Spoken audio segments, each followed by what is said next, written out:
Hi there, and welcome back to Ask Dahlia. And in this segment, this section, in this segment, I answer questions from members of our community on the life and times of being a creative and running a creative business. And I try to the best of my ability to answer this based on my experience and based on my expertise as a full-time business owner, but also as a creative. So today's question is one. It's very deep. I can feel the burnout coming because I'm always working.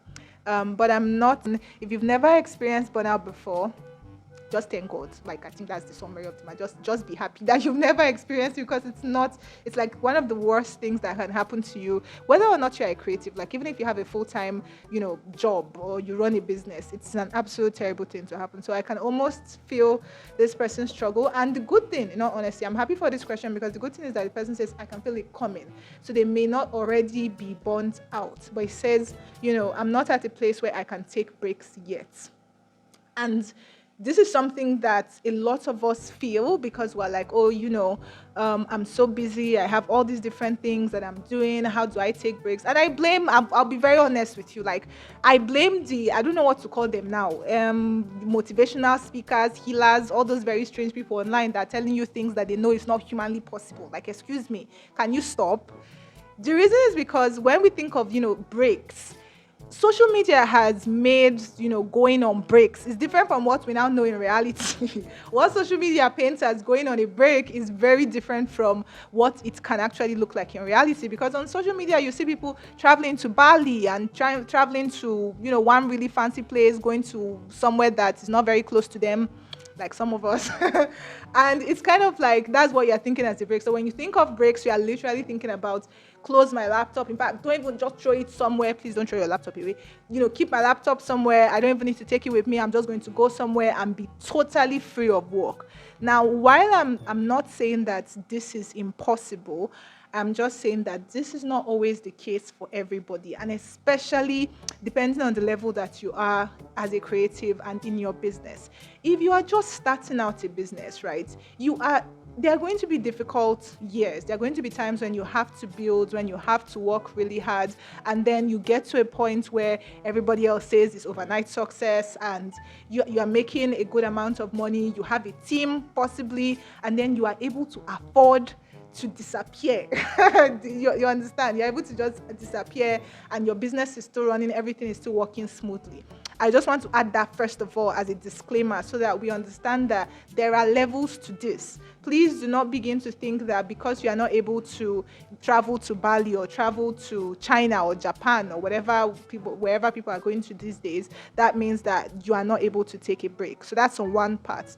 On the other hand, whichever case, right, even though you are at a place where you are supposed to, yes, be building up your business, you have a lot of clients that you can't turn down, you should still not allow yourself get to a place of burnout. It's very, very important because the thing about burnout is we tell ourselves, when I sign the next contract, I'll rest. When I reach social amount of money, I will sleep well at night. When I do this, I used to tell myself, I used to struggle to sleep at night. Like I would just immerse myself in like doing all these different things and working and working and working. And I'll keep telling myself, when I can pay rent, I will sleep. Because at the time, I didn't have my own place. I was living with a relative.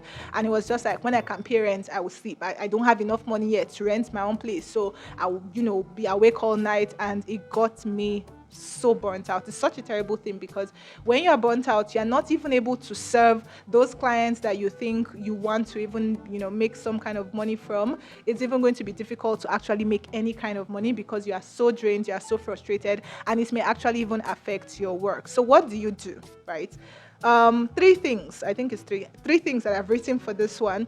The very first thing that I want you to do, if you're listening to this, or for anyone that's kind of struggling with burnout, is to develop what I call a lazy man's mindset. I can't remember, I think I wrote an article sometime in 2021 where I talked about redefining the word lazy. When people hear the word lazy, they always think of it as a bad thing. For me, laziness is not bad. Like, no, I want to be like, I remember, there was this very popular graphic that was going on sometime where they were like, Bill Gates said, I can't, if whether it was Bill Gates or Steve Jobs or one of these really big people, right, was like, he loves to employ lazy people because they will find the easiest or the quickest way to get work done. And everybody was like, please, I'm lazy, oh, hire me. So kind of like that, right? Develop a lazy person's mindset. The reason why is because a lazy person will do the bare minimum to get their work done.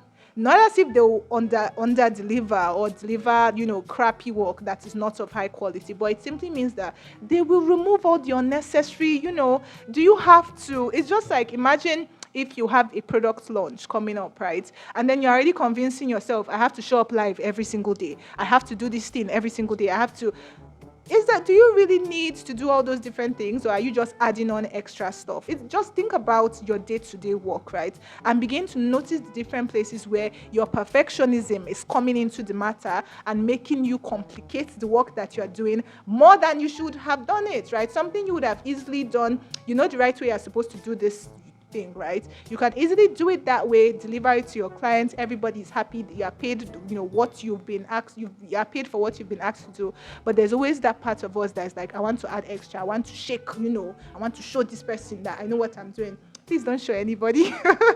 So the very first thing I want you to do, if you are beginning to sense that burnout is coming your way, please develop a lazy person's mindset. Begin to do the absolute bare minimum, right? Stop yourself before you get into the place of just piling on unnecessary excess work that you want to do. The second thing that you want to do is to take breaks. In all honesty, ask yourself, because this question says, I'm not at a place where I can take breaks yet. Ask yourself, are you really not at a place where you can take breaks, or do you just not want to take breaks? It may seem like an ironic question because everybody will be like, yes, I want to take breaks, but it doesn't mean no. Because like I said at the beginning, there are levels to this, right? A break can just be that when you wake up in the morning, you eat. And I say this, it seems very simple, but even personally, I used to struggle with eating in the morning. When I wake up in the morning, once I've done things like pray, brush your teeth, have your bath, instantly it's like work. I won't even give myself space to just have breakfast. And when I say breakfast, not breakfast where your laptop is in front of you and you're already working and you're eating. No, breakfast where you just literally sit with yourself and allow yourself to breathe. Or just waking up and going out in the morning, especially if you work remotely or you're always sitting down, just do some form of physical activity at those early hours in the morning just to prepare yourself for your day, right? A break can just be actually going for lunch.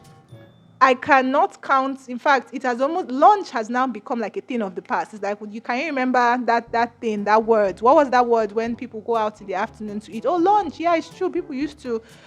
I don't know anybody that goes for lunch. We don't even, it doesn't mean that you have to eat, right? Lunch doesn't even literally have to be like, oh, food in my front, I have to.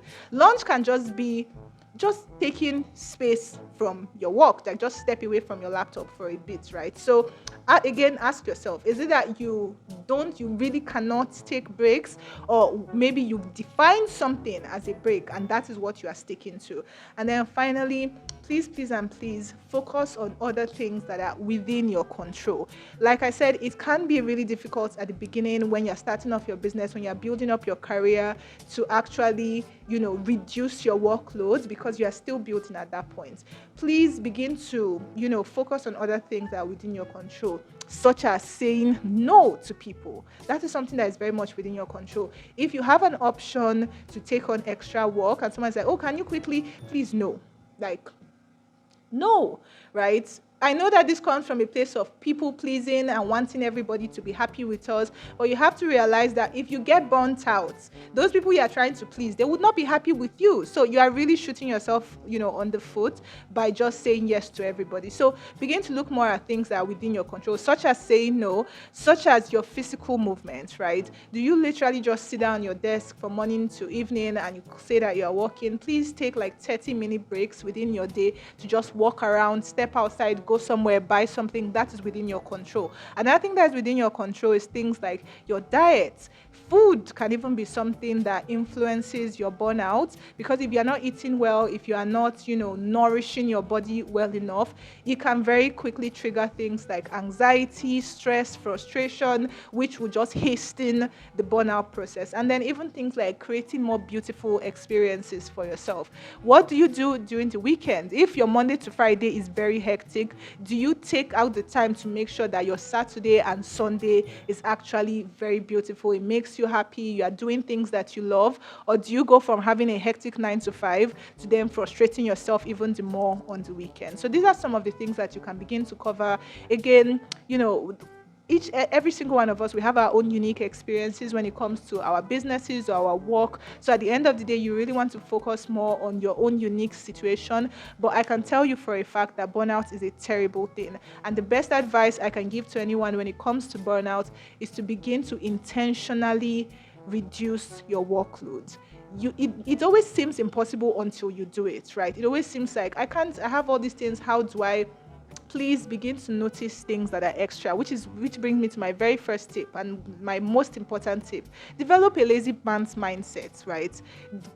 Get to a place where it's like, I am only doing the bare minimum. I'm not going to add any extra stuff to me, and begin to focus more on activities that bring you joy, that make you happy, and just set your make your work more interesting. So I hope that this was very helpful. This is a very long one.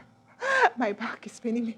This is a very long one, because like I said, this is a topic that is very close to my heart as someone that has gone through burnout for such a long time. And I'm really hoping for anyone listening to this or watching this, if you are going through burnout, please take action now. You do not want to get to a place where you are actually burnt out, because there is no timeline. Like I said, I was burnt out for an entire year, and for some people it's actually even more than that. So you can imagine that for a year you almost hate your work, and for a year you are doing work that your clients may not even be happy with, and that means that you may not even be able to make as much money as you can. So it's never a win situation. You don't win with burnout. Instead, it just makes you resent the work that you actually love. So let me know in the comments if you have any other helpful tips when it comes to managing burnout, and let me know if you found this helpful. Remember to submit your questions. If you want me to answer your questions, go to www.tristhetics.com/askdalia, and I'll see you in the next one. Thanks for watching.